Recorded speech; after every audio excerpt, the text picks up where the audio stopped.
Machigni kendo nyakorom gajonge chenro mara many piny wadhi mbele gi miwechego manyien.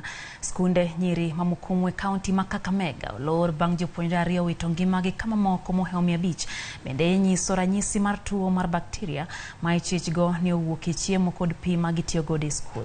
Seneta ma Kakamega Boni Khalwale ma en achiel kuom jodito e skulno mane oloso kod jofwambo koni midhiero ma kamano ok wende skulno kaluwore ni e higa mar 2022 jopuonjre ariyo bende nowito ngimagi. Nyaka sani jopuonjre 25 pod ni e ute thieth mopogore opogore kama giyude thieth.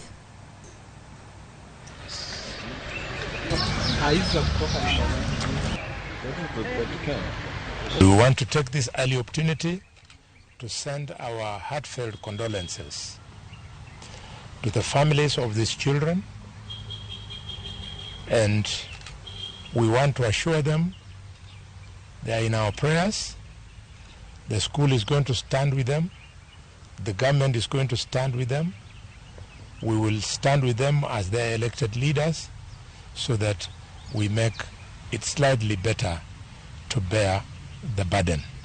This is not the first time. It happened last year, the same pattern. It is failure of the administration. Going forward, we are going to be very keen and particular with the specific issues that have been elicited from our meeting to make sure that our school runs. Others I know that we've agreed on, we are going to follow up. Mheshimiwa also knows that step by step we are going to move and make sure that the key issues are addressed for the betterment of our learners and for our schools. Kama chilo nyakorom gajonge